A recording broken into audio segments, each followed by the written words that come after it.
The Goldfish Pool and Other Stories by Neil Gaiman, Part 2. I went in to talk about the treatment. None of the people I had spoken to before were there. Instead, I was shown in to see a very young man in a small office who never smiled and who told me how much he loved the treatment and how pleased he was that the studio owned the property. He said he thought the character of Charles Manson was particularly cool, and that maybe once he was fully dimensionalized, Manson could be the next Hannibal Lecter. But, Manson, he's real. He's in prison now. His people killed Sharon Tate. Sharon Tate? She was an actress, a film star. She was pregnant and they killed her. She was married to Polanski. Roman Polanski? The director, yes. He frowned. But we're putting together a deal with Polanski. That's good. He's a good director.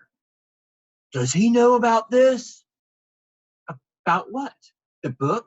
Our film? Sharon Tate's death? He shook his head. None of the above. It's a 3-picture deal. Julia Roberts is semi-attached to it. You say Polanski doesn't know about this treatment? No. What I said was, he checked his watch. Where are you staying? He asked. Are we putting you up somewhere good? Yes, thank you, I said.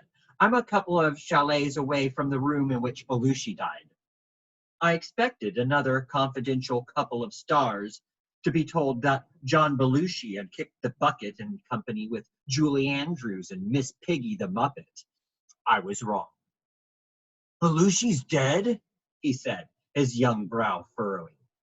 Belushi's not dead. We're doing a picture with Belushi. That was the brother, I told him. The brother died years ago. He shrugged. Sounds like a shithole, he said. Next time you come out, tell them you want to stay in the Bel Air. You want us to move you out there now? No, thank you, I said. I'm used to it where I am. What about the treatment? I asked. Leave it with us. I found myself becoming fascinated by 2 old theatrical illusions I found in my books, The Artist's Dream and The Enchanted Casement. They were metaphors for something. Of that I was certain, but the story that ought to have accompanied them was not yet there. I'd write first sentences that did not make it to first paragraphs that never made it to first pages. I'd write them on the computer, then exit without saving. I sat outside in the courtyard and stared at the 2 white carp and the 1 scarlet and white carp. They looked, I decided, like Escher drawings of fish, which surprised me, as it had never occurred to me there was anything even slightly realistic in Escher's drawings. Pius Dundas was polishing the leaves of the plants. He had a bottle of polisher and a cloth. Hi, Pius. Sir? Lovely day. He nodded and coughed and banged his chest with his fist and nodded some more. I left the fish, sat down on the bench. Why haven't they made you retire? I asked. Shouldn't you have retired 15 years ago? He continued polishing. Hell no, I'm a landmark. They can say that all the stars in the sky stayed here, but I tell folks what Cary Grant had for breakfast. Do you remember? Heck no, but they don't know that. He coughed again. What are you writing? Well, last week I wrote a treatment for this film, and then I wrote another treatment, and now I'm waiting for something. So, what are you writing? A story that won't come right. It's about a Victorian magic trick called The Artist's Dream. An artist comes onto the stage carrying a big canvas, which he puts on an easel. It's got a painting of a woman on it, and he looks at the painting and despairs of ever being a real painter. Then he sits down and goes to sleep, and the painting comes to life, steps down from the frame, and tells him not to give up, to keep fighting. He'll be a great painter one day. She climbs back into the frame, the lights dim, then he wakes up, and it's a painting again.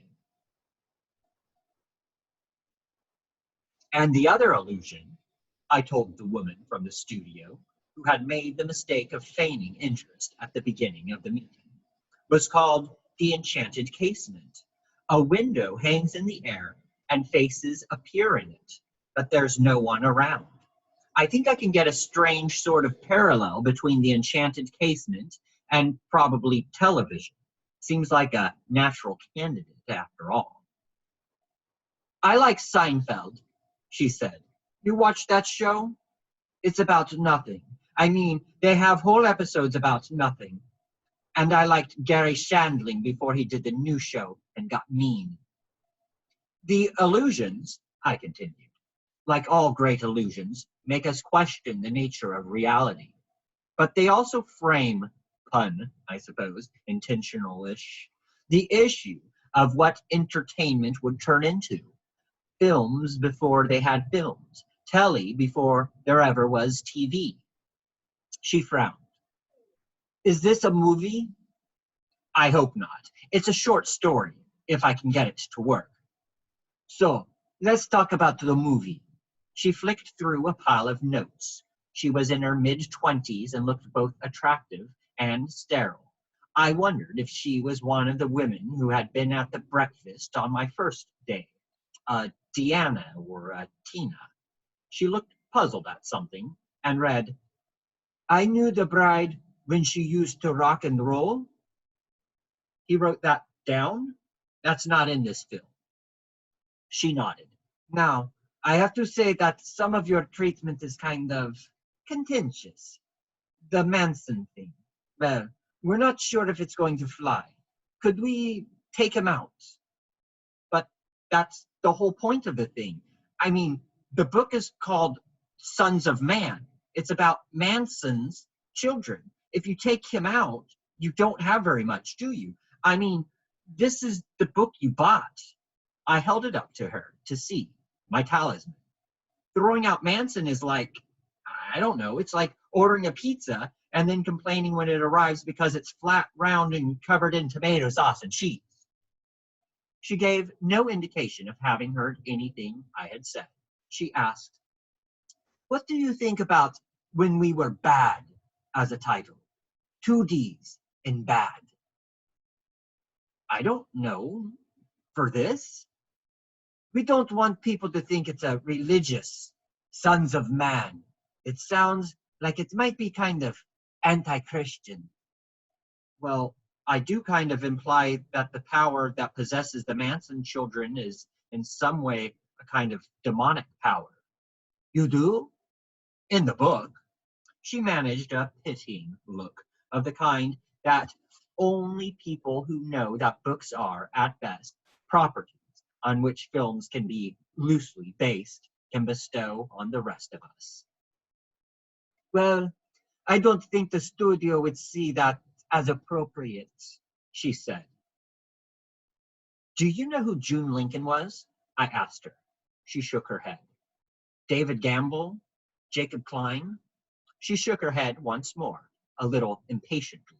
Then she gave me a typed list of things she felt needed fixing, which amounted to pretty much everything.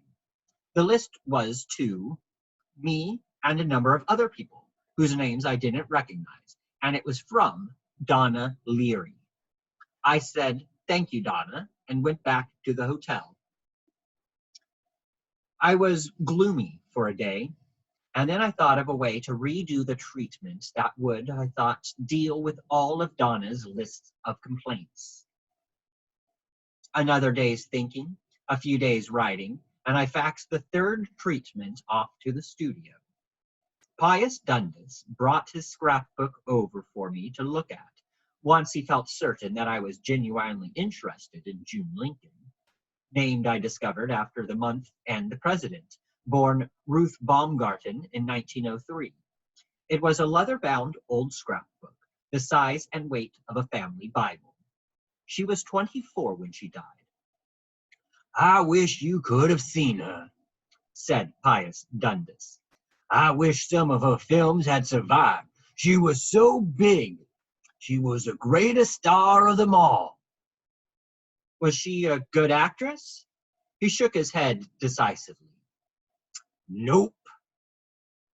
Was she a great beauty? If she was, I just don't see it. He shook his head again. The camera liked her, that's for sure. But that wasn't it. Back row of the chorus had a dozen girls prettier than her. Then what was it? She was a star. He shrugged. That's what it means to be a star. I turned the pages. Cuttings, reviewing films I'd never heard of, films for which the only negatives and prints had long ago been lost, mislaid, or destroyed by the fire department. Nitrate negatives being a notorious fire hazard. Other cuttings from film magazines. June Lincoln at play, June Lincoln at rest, June Lincoln on the set of the pawnbroker's shirt, June Lincoln wearing a huge fur coat, which somehow dated the photograph more than the strange bobbing hair or the ubiquitous cigarettes. Did you love her? He shook his head. Not like you would love a woman, he said. There was a pause. He reached down and turned the pages. And my wife would have killed me if she had heard me say this. Another pause. But, yeah, skinny dead white woman. I suppose I loved her. He closed the book. But she's not dead to you, is she? He shook his head. Then he went away. But he left me the book to look at. The secret of the illusion of the artist's dream was this. It was done by carrying the girl in, holding tight onto the back of the canvas. The canvas was supported by hidden wires, so while the artist casually, easily carried in the canvas and placed it on the easel, he was also carrying the girl. The painting of the girl on the easel was arranged like a roller blind, and it rolled up or down. The enchanted casement, on the other hand, was literally done with mirrors, an angled mirror which reflected the faces of people standing out of sight in the wings. Even today, many magicians use mirrors in their acts to make you think you are seeing something you are not. It was easy when you knew how it was done.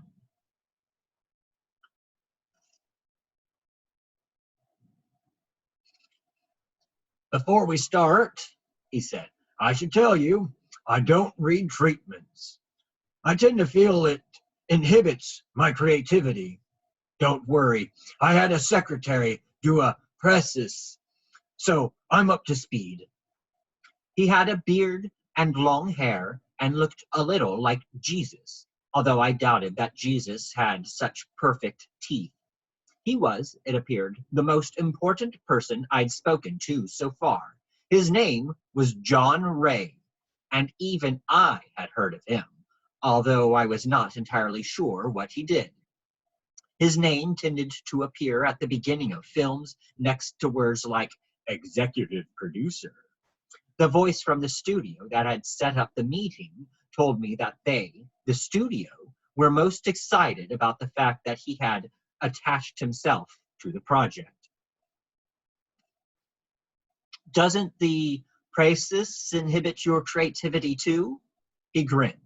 Now, we all think you've done an amazing job, quite stunning. There are just a few things that we have a problem with. Such as, well, the Manson thing, and the idea about these kids growing up.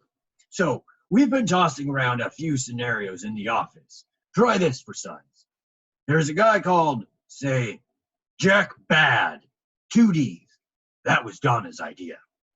Donna bowed her head modestly.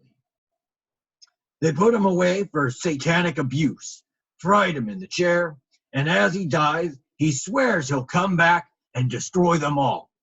Now, it's today, and we see these young boys getting hooked on a video arcade game called be bad. His face on it. And as they play the game, he starts to possess them. Maybe there could be something strange about his face, a Jason or Freddy thing. He stopped as if he were seeking approval. So I said, "So who's making these video games?" He pointed a finger at me and said, "You're the writer, sweetheart. You want us to do all the work for you?" I didn't say anything. I didn't know what to say. Think movies, I thought. They understand movies, I said. But surely what you're proposing is like doing The Boys from Brazil without Hitler. He looked puzzled. It was a film by Ira Levine, I said. No flicker of recognition in his eyes. Rosemary's Baby? He continued to look blank. Sliver? He nodded. Somewhere a penny had dropped. "Point taken," he said. "You write the Sharon Stone part. We'll move heaven and earth together for you. I have an in to her people." So I went out. That night it was cold, and it shouldn't have been cold in L.A., and the air smelled more of cough drops than ever. An old girlfriend lived in the L.A. area, and I resolved to get hold of her. I phoned the number I had for her and began a quest that took me most of the rest of the evening. People gave me numbers, and I rang them, and other people gave me numbers, and I rang them too. Eventually, I phoned a number, and I recognized her voice. "Do you know where I am?" she said. "No," I said. "I was given this number." "This is a hospital room," she said. "My mother, she had a brain hemorrhage." "I'm sorry. Is she all right?" "No." "I'm sorry." There was an awkward silence. "How are you?" she asked. "Pretty bad," I said. I told her everything that had happened to me so far. I told her how I felt. "Why is it like this?" I asked her. "Because they're scared." "Why are they scared? What are they scared of?" "Because you're only as good as the last hits you can attach your name to." "Huh?" "If you say yes to something, the studio may make a film, and it will cost 20 or 30 million dollars. And if it's a failure, you will have your name attached to it and will lose status. If you say no, you don't risk losing status." "Really?" "Kind of." "How do you know so much about all this? You're a musician, you're not in films." She laughed wearily. "I live out here. Everybody who lives out here knows this stuff. Have you tried asking people about their screenplays?" "No." "Try it sometime. Ask anyone. The guy in the gas station. Anyone. They've all got them." Then someone said something to her, and she said something back, and she said, "Look, I've got to go." And she put down the phone. I couldn't find the heater, if the room had a heater, and I was freezing in my little chalet room, like the one Belushi died in. Same uninspired framed print on the wall, I had no doubt. Same chilly dampness in the air. I ran a hot bath to warm myself up, but I was even chillier when I got out. White goldfish sliding to and fro in the water, dodging and darting through the lily pads. One of the goldfish had a crimson mark on its back that might, conceivably, have been perfectly lip-shaped. The miraculous stigmata of an almost forgotten goddess. The gray early morning sky was reflected in the pool. I stared at it gloomily. "You okay?" I turned. Pius Dundas was standing next to me. "You're up early." "I slept badly. Too cold." "You're up early." "I slept badly. Too cold." "You should have called the front desk. They'd have sent you down a heater and extra blankets." It never occurred to me. His breathing sounded awkward, labored. "You okay?" Heck no, I'm old. You get to my age, boy, you won't be okay either. But I'll be here when you've gone. How's work going? I don't know. I've stopped working on the treatment, and I'm stuck on the artist's dream.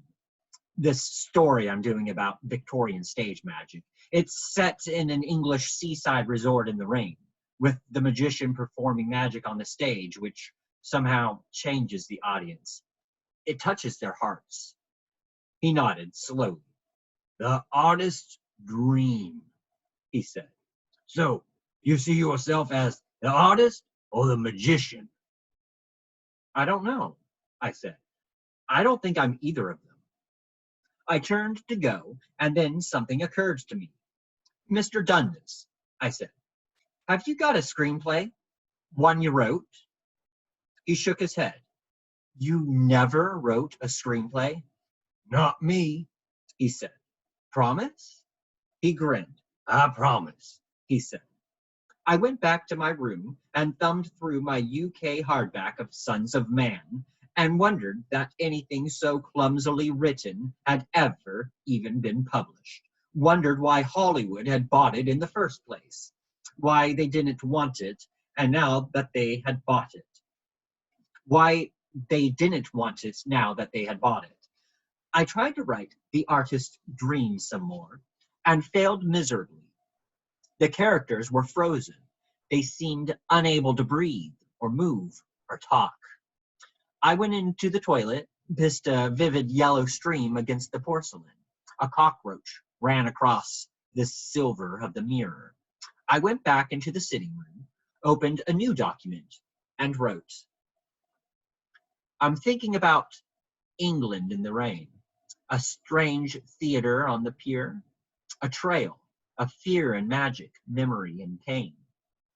The fear should be of going bleak insane. The magic should be like a fairy tale. I'm thinking about England in the rain. The loneliness is harder to explain. An empty place inside me where I fail, of fear and magic, memory and pain. I think of a magician and a scheme, of truth disguised as lies. You wear a veil. I'm thinking about England in the rain. The shapes repeat like some bizarre refrain, and here's a sword, a hand, and there's a grail, of fear and magic, memory and pain. The wizard waves his wand, and we turn pale. Tells us sad truths, but all to no avail. I'm thinking about England in the rain, of fear and magic, memory and pain. I didn't know if it was any good or not, but that didn't matter. I had written something new and fresh I hadn't written before, and it felt wonderful. I ordered breakfast from room service and requested a heater and a couple of extra blankets. The next day, I wrote a 6-page treatment for a film called When We Were Bad, in which Jack Bad, a serial killer with a huge cross carved into his forehead, was killed in the electric chair and came back in a video game and took over 4 young men. The 5th young man defeated Bad by burning the original electric chair, which was now on display, I decided, in the wax museum where the 5th young man's girlfriend worked during the day. By night, she was an exotic dancer. The hotel desk faxed it off to the studio, and I went to bed. I went to sleep, hoping that the studio would formally reject it and that I could go home. In the theater of my dreams, a man with a beard and a baseball cap carried on a movie screen. And then he walked off stage. The silver screen hung in the air, unsupported. A flickery, silent film began to play upon it. A woman who came out and stared down at me. It was June Lincoln who flickered on the screen, and it was June Lincoln who walked down from the screen and sat on the edge of my bed. Are you going to tell me not to give up? I asked her. On some level, I knew it was a dream. I remember dimly understanding why this woman was a star, remember regretting that none of her films had survived. She was indeed beautiful in my dream, despite the livid mark which went all the way around her neck. "Why on earth would I do that?" she asked. In my dream, she smelled of gin and old celluloid, although I do not remember the last dream I had where anyone smelled of anything. She smiled, a perfect black and white smile. "I got out, didn't I?" Then she stood up and walked around the room. "I can't believe this hotel is still standing," she said. "I used to have sex here." Her voice was filled with crackles and hisses. She came back to the bed and stared at me, as a cat stares at a hole. "Do you worship me?" she asked. I shook my head. She walked over to me and took my flesh hand in her silver one. "Nobody remembers anything anymore," she said. "It's a 30-minute town." There was something I had to ask her. "Where are the stars?" I asked. "I keep looking up in the sky, but they aren't there." She pointed at the floor of the chalet. "You've been looking in the wrong places," she said. I had never before noticed that the floor of the chalet was a sidewalk, and each paving stone contained a star and a name, names I didn't know. Clara Kimball Young, Linda Arvidsson, Vivian Martin, Norma Talmadge, Olive Thomas, Mary Miles Minter, Sina Owen. June Lincoln pointed at the chalet window. "And out there?"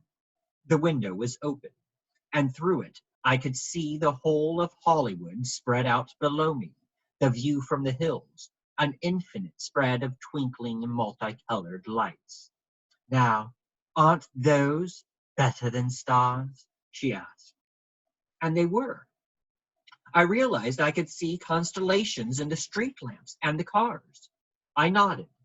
Her lips brushed mine. "Don't forget me," she whispered. But she whispered it sadly, as if she knew that I would. I woke up with the telephone shrilling. I answered it, growled a mumble into the handpiece. This is Jerry Quaint from the studio. We need you for a lunch meeting. Mumble something, mumble.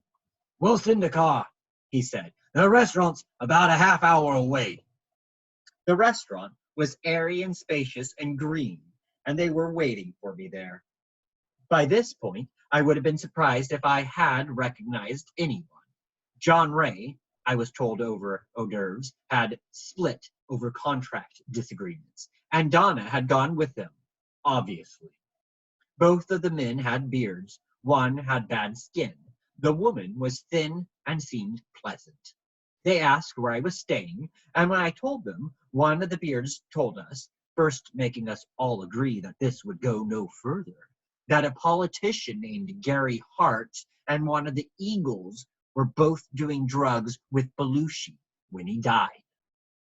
After that, they told me that they were looking forward to the story. I asked the question, is this for Sons of Man or When We Were Bad? Because, I told them, I have a problem with the latter. They looked puzzled. It was, they told me, for I knew the bride when she used to rock and roll, which was, they told me, both high concept and feel good. It was also, they added, very now, which was important in a town in which an hour ago was ancient history. They told me that they thought it would be a good thing if our hero could rescue the young lady from her loveless marriage, and if they could rock and roll together at the end. I pointed out that they needed to buy the film rights from Nick Lowe, who wrote the song, and then that no, I didn't know who his agent was. They grinned and assured me that that wouldn't be a problem. They suggested I turn over the project in my mind before I start on the treatment, and each of them mentioned a couple of young stars to bear in mind when I was putting together the story. And I shook hands with all of them and told them that I certainly would. I mentioned that I thought that I could work on it best back in England, and they said that that would be fine. Some days before, I'd asked Pius Dundas whether anyone was with Belushi in the chalet on the night that he died. If anyone would know, I figured he would. He died alone, Said Pius Dundas, old as Methuselah, unblinking. It don't matter a rat's ass whether there was anyone with him or not. He died alone.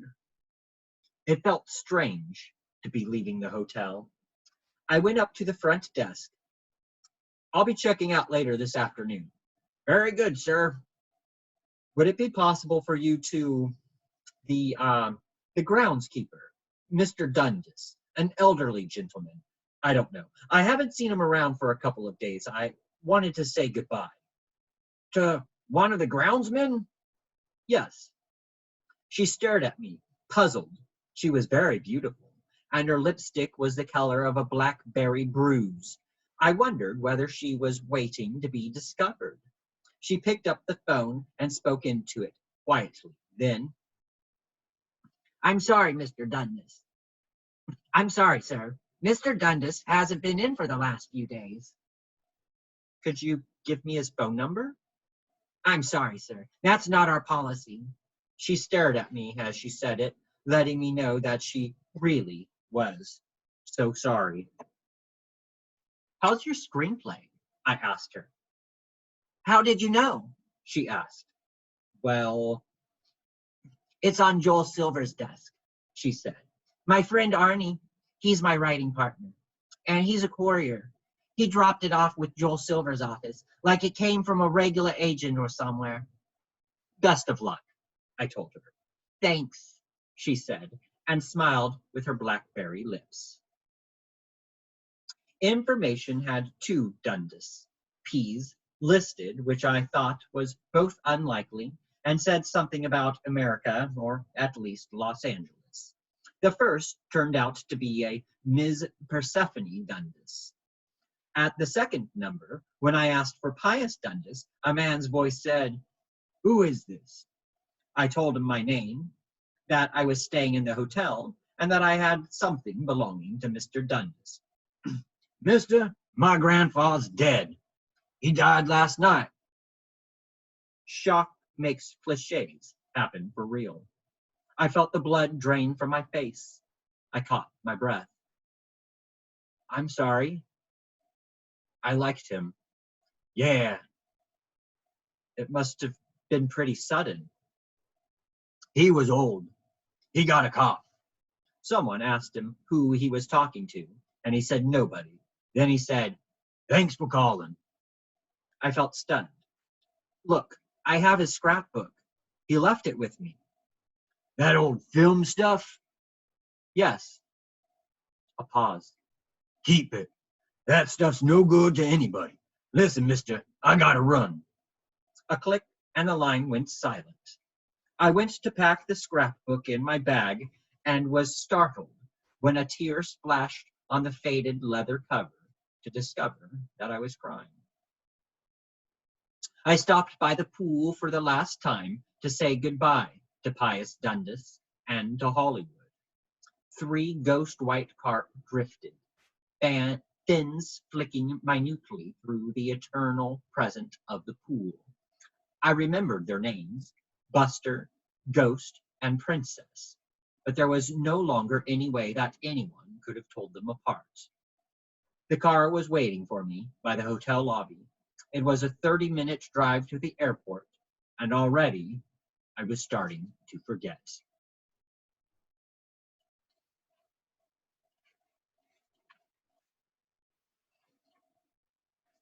Don't ask Jack.